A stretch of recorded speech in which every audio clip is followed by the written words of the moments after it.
Assalamu alaikum. Hello everyone. Welcome back to my YouTube channel Team of Islam King. তো আজ এই ব্লগটি অনেক ইন্টারেস্টিং হতে চলেছে, কারণ আজ এসছি তারিকুল ফুরকানিদের বাড়ি বেড়াইতে। বিরিয়ানি খাবো সরাইতে, আবার লাস্টে যাব বেড়াইতে। অনেক মজা হতে চলেছে এই ব্লগটি। তো ব্লগটি শেষ পর্যন্ত সবাই দেখতে থাকুন। তো ফাইনালি বসে পড়লাম। এবার হুজুর আমাদেরকে কিন্তু খাদিম করে খাওয়াচ্ছে। তো দেখতেই পাচ্ছেন হুজুর কিন্তু আমাদের জন্য সব কিছু আয়োজন করে নিয়ে এসে এবং হুজুর নিজে হাতে আমাদের খাদিম করে খাওয়াচ্ছে। তো তারপরে আমার সাথে আছে জুলফিকার নোমানি, কিন্তু সে অনেক লাজুক, ওই জন্য ক্যামেরার দিকে ফিরছে না।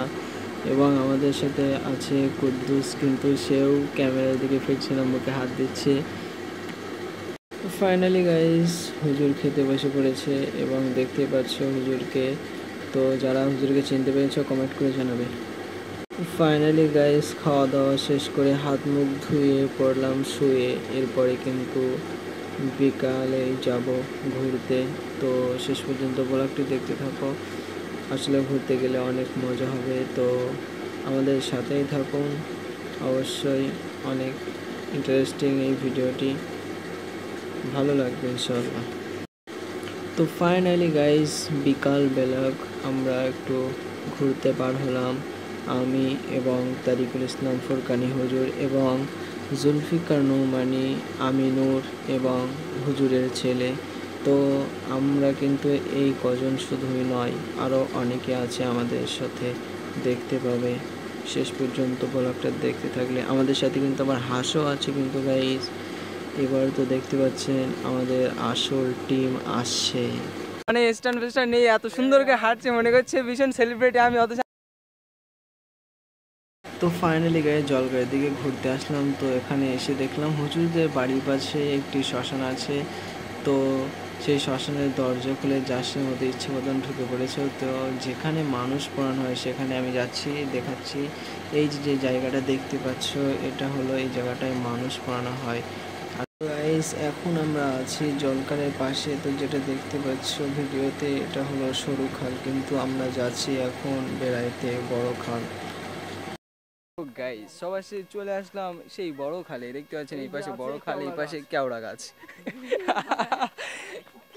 যেখানে যেখানে আমরা এসেছি এই মুহূর্তে যেখানে আমরা এসেছি, সবাই লাইভ করো সবাই। অগণিত এখানে কেওড়া গাছ আছে। সেই কেওড়া গাছ একবার বলেন, অগণিত কি আছে? কেওড়া গাছ। যে কেওড়া গাছ, যে কেওড়া খেতে টেস্ট লাগে, তাই না? আচ্ছা, বহুত মজা আয়। তো দেখতেই পাচ্ছ আমাদের আমিনুর ইসলাম বুলবুল, তিনি কেওড়া গাছে উঠে পড়েছে। এই গাছের আশেপাশে বহু কাঁটা ছিল, কিন্তু তারপরে কেউ সাহস করছিল না। কিন্তু আমাদের আমিনুর ইসলাম বুলবুল তিনি কেওড়া গাছে উঠে পড়েছে এবং জুলফিকারকে কেওড়া পেয়ে দিয়েছে, তিনি খাচ্ছে। তো ভিউয়ার্স, আজকের ব্লগটি ছিল এই পর্যন্তই। ব্লগটি কেমন লেগেছে অবশ্যই কমেন্ট করে জানাবে এবং আমাদের পাশে থাকবে, চ্যানেলটি সাবস্ক্রাইব করে রাখবে এরকম নতুন নতুন ব্লগ ভিডিও পাওয়ার জন্য। তো সবাই ভালো থাকবেন, সুস্থ থাকবেন। এই পর্যন্ত সমাপ্ত। খোদা হাফেজ।